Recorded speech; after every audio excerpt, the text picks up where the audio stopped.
बचपन से ही मुझे बताया गया था लड़के गंदे होते हैं। लड़कों से सिर्फ काम भर की बातें करनी चाहिए, ज्यादा लगाव ठीक नहीं है।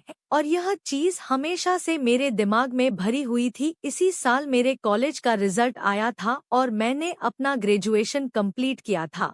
मैं उत्तर प्रदेश के छोटे से जिले से हूँ, जहाँ पर ग्रेजुएशन कंप्लीट होते होते लड़कियों की शादी कर दी जाती है। इसलिए मेरे पापा और मेरे भाई और मेरी माँ मेरे लिए रिश्ते देख रहे थे। अलग अलग साइट पर, अलग अलग फेसबुक ग्रुप पर मेरे लिए लड़के देखे जाते थे। एक दिन मेरे भाई की नज़र फेसबुक ग्रुप के एक लड़के पर पड़ी जिनका नाम प्रदीप था। प्रदीप दिखने में काफी ज्यादा सुंदर थे, पढ़े लिखे थे और अच्छा व्यवसाय करते थे। मेरे भाई को लड़का काफी अच्छा लगा तो उन्होंने शादी की बात चलाई। प्रदीप की दीदी ने हमें बताया कि शादी में हमें किसी तरीके का दहेज नहीं चाहिए, हमें तो बस एक चीज चाहिए और वह है लड़की अच्छी हो। प्रदीप अपने घर में अकेले थे, एक बहन थी, उनके अलावा घर में सिर्फ माँ और उनके पिताजी थे। मेरे भाई को यह रिश्ता काफी ज्यादा अच्छा लग रहा था। वह अकेले थे इसलिए नहीं, बल्कि इसलिए कि उन्हें दहेज नहीं चाहिए था, क्योंकि हमारी स्थिति ऐसी नहीं थी कि हम दहेज देकर बड़े घर में शादी कर सके। और ऐसे में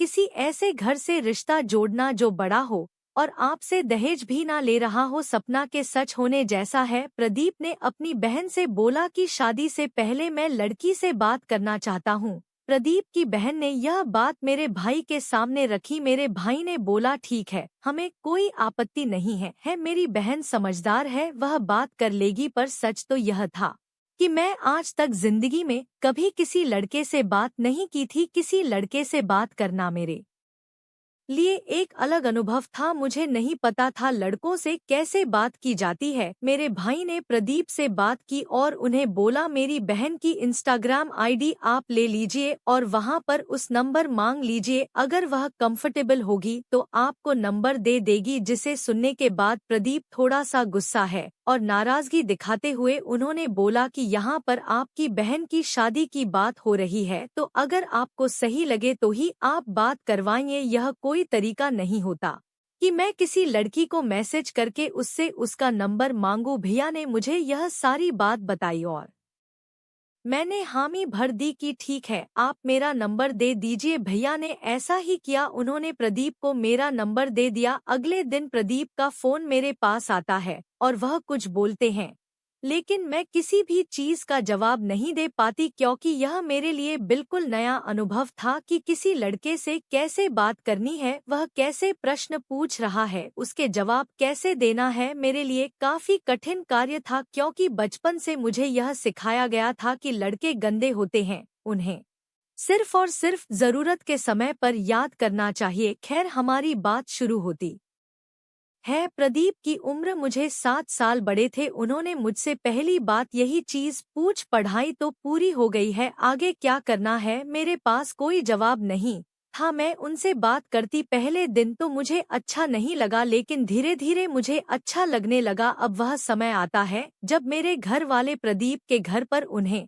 और उनके परिवार से मिलने जाने वाले थे। अब प्रदीप भी मुझे बात करने के तरीके से काफी ज्यादा अच्छे लगने लगे थे। मेरा जो कहना था कि लड़के अच्छे नहीं होते, वह धीरे धीरे खत्म होने लगा था। प्रदीप से बात करके मुझे समझ में आया कि एक ऐसे इंसान हैं जिन्हें खाने से लेकर के सिनेमा तक की हर नॉलेज है, व्यापार करने से लेकर नौकरी करने तक की हर फील्ड की नॉलेज उनके पास भर भर के है। यही नहीं, बड़ों की रिस्पेक्ट कैसे करनी है, लड़की से बात कैसे करनी है, यह सारी बातें जैसे मानो उन्होंने कहीं पर सीखी हो। फिर वह दिन आ जाता है जिस दिन मेरे घर वाले प्रदीप के घर जाते हैं। उनको देखने के लिए घर पर जाने के बाद मेरे भाई प्रदीप से बात करते हैं, मेरे पापा प्रदीप को देखते हैं। घर काफी अच्छा था, घर में किसी भी चीज की कोई कमी नहीं थी और परिवार भी काफी सुलझा और सच्चा था।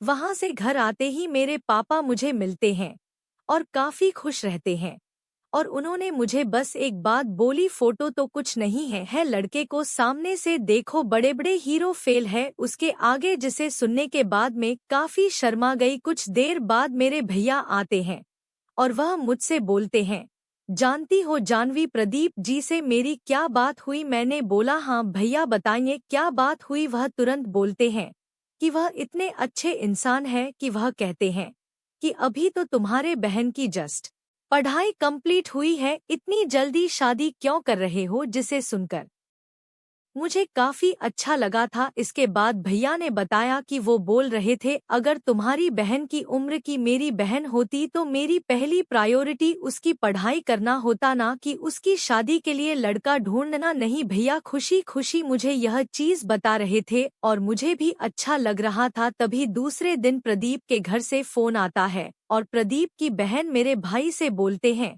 हम लोगों को आपके यहाँ आने में थोड़ा वक्त लगेगा, अगर आपको ठीक लगे तो आप और भी जगह पर लड़के देख सकते हैं।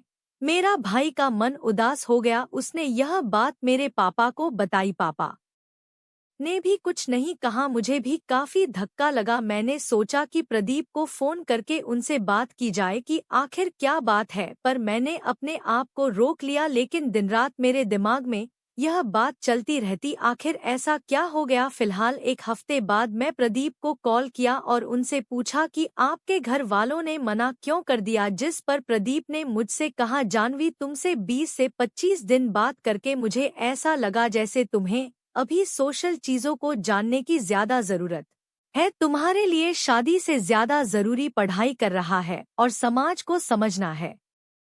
अगर तुम एक बार इन चीजों को समझ लेती हो और अपनी पढ़ाई आगे रखती हो तो तुम्हें मुझसे कहीं ज्यादा बेहतर लड़का मिलेगा। मैंने उन्हें बोला पढ़ाई तो शादी के बाद भी हो सकती है, फिर यह बहाना क्यों? उन्होंने तुरंत जवाब दिया हो सकता हूँ तुम मुझे गलत समझो पर मेरी भी एक बहन है, वह भी आगे पढ़ाई करना चाहती थी पर उसकी शादी कर दी गई और हर बार एग्जाम में 1 या 2 नंबर से उसकी रैंक रुक जाती। वह कितनी भी कोशिश करती ससुराल वालों के सामने उसे काम करना ही पड़ता था और एक समय ऐसा आया कि पढ़ाई उसकी पहले प्रायोरिटी नहीं बल्कि सास ससुर की सेवा और पति की देखभाल करना उसकी प्रायोरिटी बन गई। मैं नहीं चाहता कि तुम्हारे जैसे टैलेंट वाली लड़की इस जाल में फंसे। मेरे हिसाब से तुम्हें भी पढ़ाई करनी चाहिए और अपने करियर के बारे में सोचना चाहिए। लेकिन अगर तुम्हें लगता है कि मेरी बात गलत है और तुम इन चीजों को आगे जाकर मैनेज कर सकती हो तो हम कुछ दिन बाद तुम्हारे घर तुम्हें देखने आ जाएंगे। प्रदीप की बात सुनकर के मैं सच में सोच में पड़ गई कि मुझे क्या करना चाहिए और मैं अलग अलग जगह पर इसके बारे में ढूंढना शुरू किया, अपने दोस्तों से बात करना शुरू किया जिनकी शादियां हो चुकी थी। पर अब मुझे धीरे धीरे पता चलने लगा था कि प्रदीप की एक एक बात सही थी। कुछ समय बीतने के बाद मैं एमसीए में एडमिशन लिया और अपने आगे की पढ़ाई करने के लिए कॉलेज जाने लगी, क्योंकि कॉलेज काफी बड़ा था और यहाँ पर अलग अलग तरीके के लोग रहते थे, जिससे मुझे सोशल चीजों के बारे में जानकारी हुई। लोगों से कैसे मिलना है, कैसे बात करना है, कैसे किसी के बारे में जाना जा सकता है।